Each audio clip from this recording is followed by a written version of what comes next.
کاروبار سیکھ ہمارے ساتھ. کل 2 بندے آئے میرے پاس, 2 نوجوان لونڈے. ان کو میں نے کوئی کاروبار بتایا. ہر مہینے آپ 6 لاکھ روپے کما سکتے ہیں. آپ بھی اسی طریقے سے کما سکتے ہیں. اپنا تجربہ شیئر کیا کہ میں نے بڑے بڑے غریبوں کو کروڑ پتی ہوتے ہوئے اس کاروبار میں دیکھا ہے. ہمارے نبی صلی اللہ علیہ وسلم نے کیا فرمایا؟ ایک صحابی آئے, دیکھو یہ ہے بزنس. ایک صحابی آئے بھیک مانگنے کے لیے. آپ نے فرمایا کہ تمہارے پاس کاروبار کے لیے کچھ بھی نہیں ہے. کچھ بھی نہیں تھا ان کے پاس. یہ جو میں نے اس بندے 2 لونڈے لپاڑوں کو مشورہ دیا یہ اسی حدیث سے اخذ ہے. تو آپ نے فرمایا, نبی صلی اللہ علیہ وسلم نے, جو کچھ گھر میں ہے لے آؤ. آپ نے یہ تھوڑی فرمایا کہ ایسا کرو, بزنس کے لیے انویسٹمنٹ چاہیے, انویسٹمنٹ کے لیے پیسہ چاہیے, پیسے کے لیے وسیم بھائی چاہیے جو تمہیں ادھار دے دیں. یار کیا ہو گیا بھائی, اتنی اہم بات کر رہا ہوں آپ سے. کل 2 بندے آئے میرے پاس, 2 نوجوان لونڈے, کراچی کے, شکل سے بھی کراچی کے پورے لونڈے. کراچی کا جو لونڈا ہوگا نا, جو پورا ہوگا کراچی کا, وہ شکل سے فوراً پتہ چل جائے گا کہاں کا ہے. اس میں کہیں بھی پنجاب یا KPK کا ذرا سی بھی اس کو ہوا نہیں لگی ہے. ایسے میں تو کراچی کا ہی ہوں نا, مجھے فوراً پتہ چل جاتا ہے یہ پیور کراچی کا لونڈا ہے. باریک سا ہوگا, منہ میں گٹکے کی ایک اسمیل آ رہی ہوگی. یہ کچھ علامتیں بتا رہا ہوں, ٹھیک ہے نا. باریک باتیں ایسی ہوں گی, او ہو جیسے اس سے بڑا بدماش دنیا میں پیدا نہیں ہوا. اور ہوگا کیا, باریک. کہاں سے آ رہے ہیں, کدھر کو جا رہے ہیں, یہ سٹائل ہوگا بات کرنے کا. اردو کی ایسی کی تیسی کی ہوئی ہوگی اس نے. خیر ابھی میں زیادہ فضائل نہیں بتاتا. میں کراچی وقت کے ہمارے اپنے لوگ ناراض ہو جائیں گے, بولیں گے وہ سب کیا کر رہے ہو آپ. جو خاص کراچی کے علاقے ہیں نا ان کی بات کر رہا ہوں. آپ تھوڑا اوپر کے علاقوں میں جاؤ تو پھر تھوڑا سا ڈیزائن چینج ہوتا ہے. لیکن جو خاص اسپیسیفک کراچی کے اصل علاقے ہیں, میں نام نہیں لوں گا. 2 لونڈے آئے نا, کرپٹو کرنسی کے بزنس, دماغ کیا چل رہا ہے. میں نے کہا تمہارے پاس ہے کیا؟ کہہ رہے یہ جائز ہے ناجائز. میں نے کہا جائز ناجائز تو بعد میں, تمہارے پاس کرپٹو کرنسی میں خریدنے کے لیے ہے کیا؟ انہوں نے جو رقم بتائی نا, میں نے کہا اس میں 4-6 گٹکے آ سکتے ہیں. میں کرپٹو کرنسی تو ایک جوئے کی طرح ہے.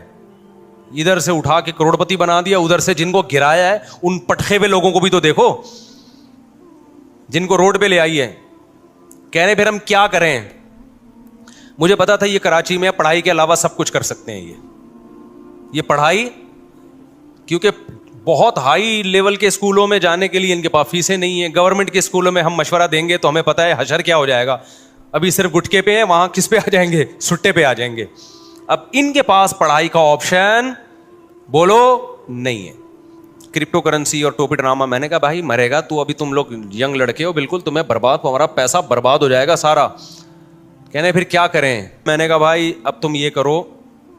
ان کو میں نے کوئی کاروبار بتایا, آپ کو نہیں بتاؤں گا میں, کیونکہ میں کوئی موٹیویشنل اسپیکر نہیں ہوں کہ لوگوں کو یہ بتاؤں کہ ہر مہینے آپ 6 لاکھ روپے کما سکتے ہیں.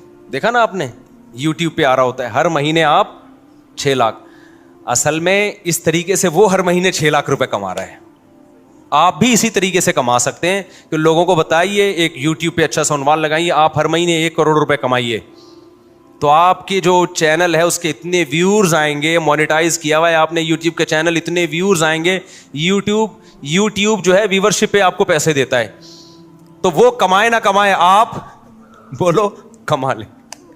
تو میں نے ان سے کہا یہ جو ہر مہینے 1 لاکھ کمانا, 1.5 لاکھ کمانا, یہ کھوپڑی شریف سے نکال دو. یہی سارے فسادات کی جڑ ہے. اس سے انسان جاتا ہے ڈپریشن اور ٹینشن میں. کام کی بات ہے, سن لیں آپ لوگ بھی. میں نے کہا جتنے پیسے آپ کے پاس ہیں نا, جن میں چھوٹے سے گٹکے آتے ہیں, اس کو گٹکے میں ضائع نہ کرنا. تو ان کو ایک میں نے چھوٹا سا مشورہ دیا, آپ عمل نہ کریں. دیکھو ہر مشورہ ہر ایک کے لیے نہیں ہوتا, ایسا نہ ہو برباد کر دو پیسہ اپنا.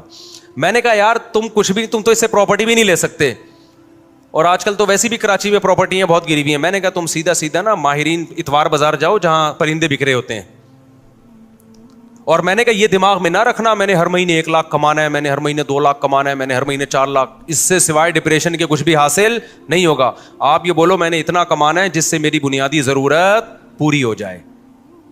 پھر اللہ رزق کے دروازے کھولے گا تو ایسا کھولے گا کیا بہت کچھ دے گا آپ. اور ابھی سے کھوپڑی بنا لی نا, یہ میرا ہدف ہے, تو بھائی یہ اللہ یبسط الرزق لمن یشاء ویقدر, جس کے لیے چاہتا ہوں رزق کے دروازے کھولتا ہوں, جس کے لیے چاہتا ہوں رزق کے دروازے بند کر دیتا ہوں. یہ تمہاری سوچ پہ نہیں ملے گا کہ میں ہر مہینے 6 لاکھ چاہتا ہوں تو 6 لاکھ مل جائیں. ایسا نہیں ہونے, ڈپریشن ملے گی اور کچھ نہیں ملے گا. میں نے کہا آپ کے پاس جو اسباب اور وسائل ہیں آپ اس میں اسٹرگل کرو. تو میں نے کہا میں آپ کو بتاتا ہوں, ایک مشورہ دیتا ہوں, اور پہلے آپ کو بتا دوں آپ نے اس مشورے پہ عمل نہیں کرنا ورنہ کوئی مرے گا تو مجھے پکڑے گا. میں نے کہا اتوار بازار جاؤ, پرندوں کی مارکیٹ دیکھو کون سا پرندے کا نام کیا ہے اور کون سا پرندہ کس قیمت پہ بولو نا بک رہا ہے, اور کون سا بہت زیادہ بک رہا ہے جس میں لاس کا چانس نہیں. 1 مہینہ یہی کام کرو, جا کے بازار میں بیٹھ جاؤ بس, سمجھو. اس کے بعد میں نے کہا آپ کو مارکیٹ میں نا 1 مہینے میں اندازہ ہو جائے گا کہ یہ پیرٹس یا یہ برڈ ایسا برڈ ہے کہ اس کو خریدنے میں انویسٹمنٹ کم ہے اور پروفٹ تھوڑا ہے لیکن یقینی ہے. میں نے کہا وہ لا کے گھر میں ڈال دو, انڈے بچے پیدا ہوں گے, اس کو لے جا کے مارکیٹ میں بولو نا بیچ دو. سمجھتا ہے؟ تو میں نے کہا اب اپنا تجربہ شیئر کیا کہ میں نے بڑے بڑے غریبوں کو کروڑپتی ہوتے ہوئے اس کاروبار میں دیکھا ہے. بڑے بڑے غریبوں کو دیکھا ہے کہ جنہوں نے محنت سے یہ کام کیا نا, بہت پیسہ کما لیا انہوں نے, لیکن اس میں لاس بھی بہت ہے. تو وہ پرندہ نہ خریدو جس میں لاس کا چانس ہو. سمجھتا ہے کہ نہیں سمجھتا؟ یہ جو پرندے آتے ہیں نا, یہ کیا نام ہے, چکس جو آتی ہیں, بلیک چک اور وائٹ چک آیا کرتی تھی ایک, یاد ہوگا اس کے قیمتیں آسمانوں پہ پہنچی ہوئی تھی. میں نے نہیں خریدی تھی اس دور میں بھی, میں نے اپنے گھر میں پرندے لے کے ڈالے ہوئے تھے برڈس, بزنس کی نیت سے. وہ سستے والے پرندے ڈالے ہوئے تھے, بہت زیادہ پیدا ہوتے تھے. تو اس وقت میں آزاد گھوم سکتا تھا, میں خود جا کے یہ کام کرتا تھا, اتوار بازار جا کے کسی کو بھی پہنا کے آ گیا. تو میرے پان گٹکے کا خرچہ نکل آتا تھا اس سے. میں وہ پان کھاتا نہیں نا, گٹکا کھاتا ہوں. پان گٹکے کا مطلب میرے جتنے دائیں بائیں, اس وقت میری 3 تھیں معذرت کے ساتھ, تو میرے پان گٹکے کا خرچہ اس سے بولو نا نکل آتا تھا. ہمارے دوست نے کیا, مفتی صاحب یہ کیا کر رہے ہو یار, یہ آپ سستے والے چکس لیے بھی, آپ نے بلیک چک اور وائٹ چک لو, اس سے یہ ہوگا کہ ایک جوڑا 5-6 ہزار کا بکے گا, اور جب 100 بیچیں گے تو 5,000 کو 100 سے آپ ضرب دیں تو دیکھو فلاں نے گاڑی خرید لی فلاں نے. میں نے کہا بھائی یہ مصنوعی چیز ہے. تو انہوں نے کیا کیا, کئی لاکھ روپے کا سیٹ اپ ڈالا, بلیک چک اور وائٹ چک کے انڈے بچے دے دنا دن ایک دم گئے, اتنا پیسہ آنا شروع ہوا. اس کے بعد بلیک چک اور وائٹ چک کی قیمتیں دھڑام سے جب نیچے آئی ہیں تو وہ بھی دھڑام سے کنویں میں چلے گئے, نیچے بھی نہیں. سمجھ میں آ رہا ہے کہ نہیں آ رہا ہے؟ بات نہیں آ رہی میرا خیال ہے. تو یہ جو جب آپ دماغ بنا لیتے ہو نا کہ ہر مہینے منتھلی اتنا, اور پھر کچھ موٹیویشنل اسپیکر جو بے وقوف ترین ہیں وہ آپ کو الو بھی بنا رہے ہوتے ہیں, تو وہ آپ الو بن جاتے ہو. تو اللہ رزق اللہ کے ہاتھ میں بھائی. آپ حدیث میں آتا ہے نبی صلی اللہ علیہ وسلم نے فرمایا, نبی صلی اللہ علیہ وسلم کو جب 2 چیزوں میں سے اختیار دیا جاتا تھا نا, آپشن ہوتا تھا آپ کے پاس, ہمیشہ وہ آپشن اختیار کرتے جس میں نفع بے شک کم ہو لیکن نقصان کا اندیشہ نہ ہو, رسک نہ ہو اس میں. ہمارا نوجوان رسک لے کے پیسے نوٹ چھاپنے کی کوشش کرتا ہے. سمجھتے ہو کہ نہیں سمجھتے ہو؟ تو میں نے دیکھا جو زیادہ کاروبار کی باتیں کرتے ہیں نا وہ کاروبار کرتے نہیں ہیں, اور جو کرتے ہیں وہ باتیں نہیں کرتے, وہ مارکیٹ میں جا کے بیٹھ جاتے ہیں. میں نے ایسے ایسے لوگوں کو دیکھا ہے, تھوڑے تھوڑے پیسوں پہ انہوں نے بزنس کیا اور اللہ نے کروڑپتی بنا دیا. اچھا وہ 2 لونڈے آئے تھے کراچی کے, وہ یہ بھی پوچھ رہے تھے مجھ صاحب ہم بڑی انویسٹمنٹ کے لیے ادھار لینا چاہتے ہیں کسی سے, تو ہم چاہتے ہیں کہ ادھار. میں نے کہا یہ حماقت کبھی نہ کرنا, جتنے پیسے تمہاری جیب میں ہے اس سے شروع کرو, ادھار کبھی بھی بولو مت لو, ورنہ یہ ہوگا کہ ایک نئی ٹینشن کھڑی ہو جائے گی. اپنے پیسوں سے جو کام ہوتا ہے وہ محنت کے ساتھ ہوتا ہے, دوسروں کے پیسوں سے جو کام ہوتا ہے میرے بھائی اس میں فری پھوکٹ کے پیسے ملتے ہیں, اس میں کام نہیں ہوتا. جب اپنے پیسوں سے ہوگا نا کہ میرے گٹکے کے پیسے تھے, آج میں گٹکا بچا کے نہیں کھا رہا, گٹکا تڑپ رہی ہے جان, وہ جب انویسٹ کرے گا تو 100 دفعہ سوچے گا, ایسا نہ ہو کہ کل یہ گٹکا بھی جائے, اس سے بھی جاؤں میں. ہمارے نبی صلی اللہ علیہ وسلم نے کیا فرمایا, ایک صحابی آئے, دیکھو یہ ہے بزنس, ایک صحابی آئے بھیک مانگنے کے لیے, آپ نے فرمایا کہ تمہارے پاس کاروبار کے لیے کچھ بھی نہیں ہے, کچھ بھی نہیں تھا ان کے پاس. یہ جو میں نے اس بندے 2 لونڈے لپاڑوں کو مشورہ دیا یہ اسی حدیث سے اخذ ہے. تو آپ نے فرمایا نبی صلی اللہ علیہ وسلم نے جو کچھ گھر میں ہے لے آؤ. آپ نے یہ تھوڑی فرمایا کہ ایسا کرو بزنس کے لیے انویسٹمنٹ چاہیے, انویسٹمنٹ کے لیے پیسہ چاہیے, پیسے کے لیے وسیم بھائی چاہیے جو تمہیں ادھار دے دیں. یار کیا ہو گیا بھائی, اتنی اہم بات کر رہا ہوں آپ سے, یہ باتیں آپ کو بہت سے لوگ اور بھی بتا دیں گے. اکثر لوگ کہہ رہے ہیں یہ باتیں آپ کو میرے علاوہ کوئی نہیں بتائے گا, لیکن میں دیکھا ہے کہ جو یہ باتیں کر رہا ہوتا ہے نا وہ پھر بہت بڑی پھینک رہا ہوتا ہے. تو یہ باتیں آپ کو اور بھی لوگ بتا دیں گے جو میں بتا رہا ہوں. بعض ڈاکٹر کہہ رہے ہوتے ہیں نا یہ بات آپ کو کوئی نہیں بتائے گا میرے علاوہ. بعض مذہبی اسکالر کہہ رہے ہوتے ہیں میرے علاوہ یہ کوئی نہیں بتائے گا. میں کہتا ہوں میرے علاوہ اور بھی بہت سے لوگ آپ کو انشاءاللہ بتا دیں گے. تو ہمارے نبی کے پاس ایک صحابی آئے بھیک مانگنے کے لیے. آپ نے فرمایا گھر میں کچھ ہے تو لے آؤ. ان کا تو دماغ بھی نہیں ہوگا اس طرف. وہ ایک برتن تھا, پلیٹ کو جس ٹائپ کی چیز اٹھا کے لے آئے. اس سے بزنس کا آغاز ہو رہا ہے. اس سے کیا ہو رہا ہے بولو؟ بزنس. آپ نے یہ تو نہیں فرمایا کہ عثمان سے قرضہ لے لو, بڑے مالدار ہیں وہ. آپ نے یہ تو نہیں فرمایا کہ مغیرہ ابن شعبہ بڑے مالدار ہیں ان سے قرضہ لے لو. نہ نہ نہ. جو کاروبار شروع ہی قرضوں سے ہو رہا ہے اس میں کیا کرو گے آپ؟ آپ نے فرمایا کہ جو ہے گھر میں لے آؤ. وہ ایک برتن لے آئے. آپ نے صحابہ سے فرمایا کون اس کو خریدے گا؟ ایک صحابی نے کہا میں. 1 درہم میں. آپ نے فرمایا 1 درہم سے زیادہ میں کون لے گا؟ 1 درہم سے زیادہ میں. بتاؤ کیسا بزنس سکھا رہے ہیں بھائی. ہے بھائی, پیسے بھی نہیں ہے, درہم بھی نہیں ہے, صرف پلیٹ ہے. یہاں سے بزنس کا آغاز. اور ظاہر ہے اس برتن کی مارکیٹ ویلیو تھوڑی ملے گی, خریدا مہنگا ہوگا. اب بیچ کیسے رہے ہیں؟ سستا. آپ نے فرمایا کون 1 درہم سے زیادہ؟ ایک صحابی نے کہا میں 2 درہم میں خریدوں گا. کچھ بولی لگوائی, نیلام کیا. تو وہ بیچ کے ان کو 2 درہم پکڑائے اور فرمایا جاؤ کلہاڑی اور لکڑی لے کر آؤ. وہ صحابی گئے, دستہ خریدا کلہاڑی کا اور ایک لکڑی. آپ صلی اللہ علیہ وسلم نے اپنے دستے مبارک سے اس لکڑی کو کہاں لگایا؟ کلہاڑی میں. اور فرمایا جاؤ لکڑیاں کاٹو جنگل میں اور بیچو مدینہ میں آ کے. وہ گئے, لکڑیاں کاٹی اور مدینہ میں بیچے, تجارت کی اور 4 درہم کے مالک بن گئے. دوبارہ برتن بھی خرید لیا اور اضافی بچت کتنی ہو گئی؟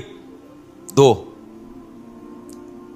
نہیں آئی بات سمجھ؟ یہ موٹیویشنل اسپیکر آپ کو یوٹیوب پہ نظر, یہ موٹیویشنل اسپیکنگ آپ کو یوٹیوب پہ نظر نہیں آئے گی. بات ہی 2 کروڑ 3 کروڑ سے شروع کرتے ہیں. ہر مہینے 1 لاکھ کمائیے, وہیں سے ڈپریشن میں جاتا ہے آدمی.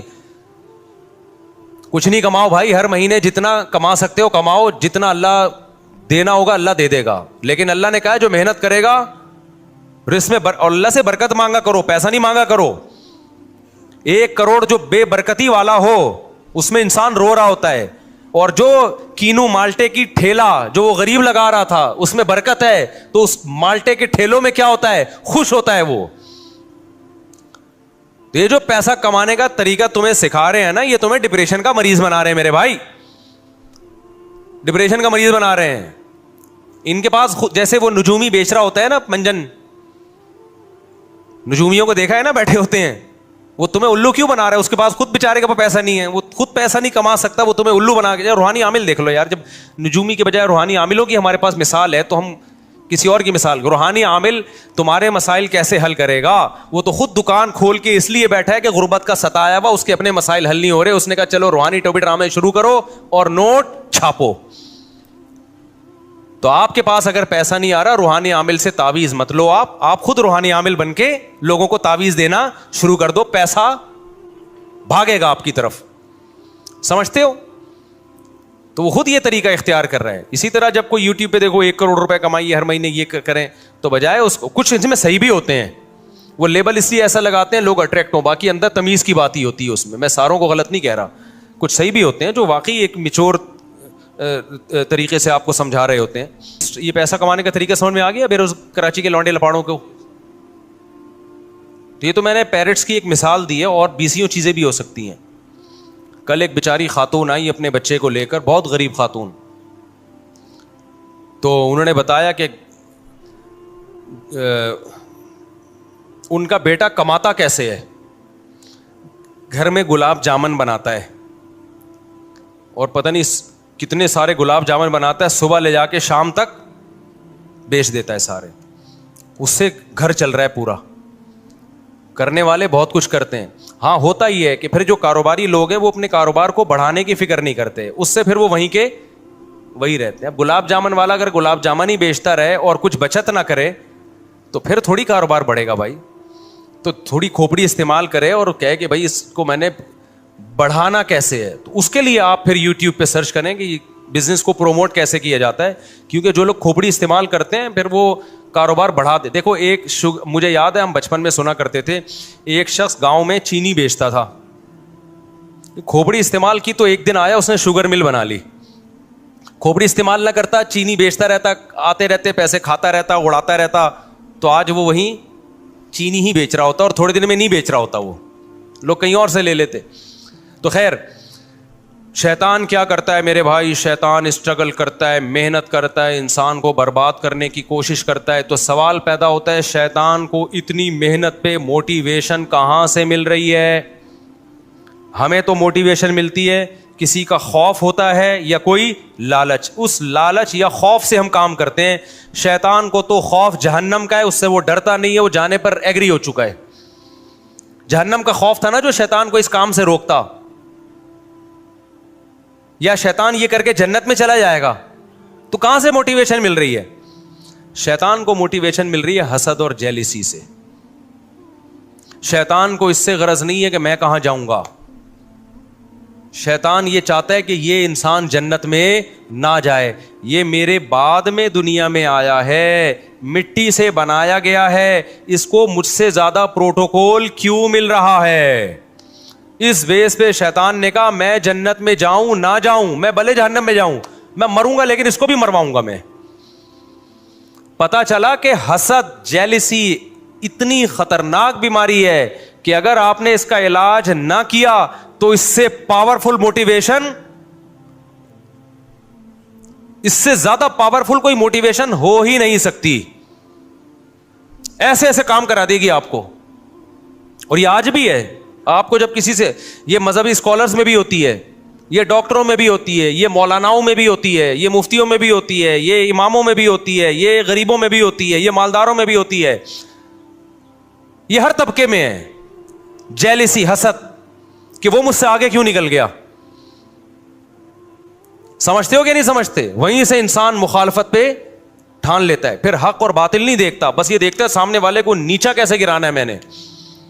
سمجھتے ہو کہ نہیں سمجھتے؟ تو بھائی ہم دوسرے کے دل میں جو آپ کے خلاف حسد ہے وہ تو ختم, اس کے بھی کچھ ٹوٹکے ہیں, نسخے ہیں, وہ تو ختم بہت مشکل ہے. آپ کم از کم اپنے دل میں دوسرے کے لیے حسد نہ رکھو, ورنہ آپ کا نقصان ہے. شیطان نے ہم سے حسد کر کے ہمارا تو بیڑا غرق کیا, اپنا زیادہ کیا ہے, کیونکہ ہم میں پھر بھی چانس ہے بچ جائیں, جہنم میں نہ جائیں, ہم چانس ہے شیطان کے شر سے نکل جائیں, یا شیطان ہم سے گناہ کروا دے, ہم توبہ کر کے معاف کروا لیں, یہ چانسز ہیں. شیطان کے پاس یہ آپشن نہیں ہے, وہ پکا جہنمی ہے. تو حسد کرنے والا اپنا جتنا نقصان کرتا ہے وہ زیادہ ہے, دوسرے کا جو نقصان کرتا ہے وہ کم ہے. تو کیوں جل رہے ہو بھائی؟ کسی کی ترقی دیکھ کے, آپ کا دوست فلاں آگے نکل گیا, اس نے زیادہ پیسے کمانا شروع کر دیے, وہ یہ ہو گیا وہ ہو گیا. مذہبی اسکالرز میں حسد کے اس کے ویورز اتنے زیادہ ہو گئے, اس کے سبسکرائبر اتنے زیادہ ہو گئے, اس کے واچنگ ٹائم اتنا زیادہ ہو گیا. یہ مذہبی لوگوں میں چل رہا ہوتا ہے. تو فائدہ ہے نقصان ہے. تبھی تو ایک دوسرے مناظروں میں ہم نے دیکھا, یوٹیوب پہ مناظرے پڑے ہوئے ہیں, دوسرے کو نیچا دکھانے کے لیے ہر آدمی جھوٹ بول رہا ہوتا ہے. دوسرے کو نیچا دکھانے کے لیے کیا چل رہا ہوتا ہے؟ جھوٹ. خدا سے ڈر نہیں رہے ہوتے بھائی. دونوں ہر فریق میں ہے یہ. تو حسد ختم کرنا بہت زیادہ ضروری ہے. تو میں جو بیان لے کے چلا تھا نا وہ حسد پہ نہیں تھا, وہ جو بیان میں لے کے چلا تھا نا وہ کیا تھا یار, شروع میں جو میں نے آیتیں پڑھی تھی, بس میں 2 منٹ میں سمیٹتا ہوں اس کو. ہاں, میں اصل جو بیان لے کے چلا تھا نا وہ یہ لے کے چلا تھا کہ اسلام میں مکمل داخل ہو جاؤ. تو مکمل داخلے سے روکتا کون ہے؟ شیطان. جو میں اصل بیان لے کے چلا تھا وہ یہ تھا کہ اسلام میں مکمل داخل ہو جاؤ تو شیطان غیر مسلم کو اسلام لانے سے روکتا ہے. جو لوگ اسلام میں داخل ہو چکے ہیں ان کو آخری دم تک مکمل اسلام میں داخلے سے روکتا ہے, اور جو مکمل اسلام میں داخل ہو چکے ہیں ان کو شیطان کوشش کرتا ہے کہ ان کو ریورس کرے وہ کسی بھی طریقے سے. تو وہ شیطان کی کاروائیاں کس طریقے سے ہوتی ہیں اور آج کیسے کیسے شیطان کر رہا ہے کام, وہ میں انشاءاللہ پھر اگلے بیان میں آپ کے سامنے رپورٹ پیش کروں گا میں, اور آپ کو انشاءاللہ اس سے بہت فائدہ ہوگا کہ پہلے تو شیطان غیر مسلم کو کوشش کرتا ہے اسلام میں داخل نہ، اس کے لیے شیطان کیا کیا طریقے استعمال کر رہا ہے، غیر مسلموں کو کیسے الو بنا رہا ہے وہ.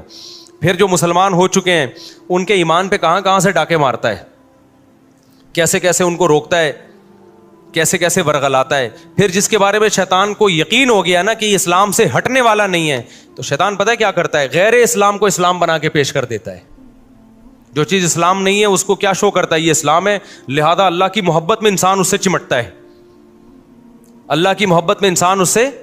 اب آپ بتاؤ سیالکوٹ کا جو حادثہ ہوا تھا کہ جن لوگوں نے اس کو قتل کر دیا اسٹیکر پھاڑنے پر ایک غیر مسلم کو، کیا یہ قتل اسلام میں حلال تھا؟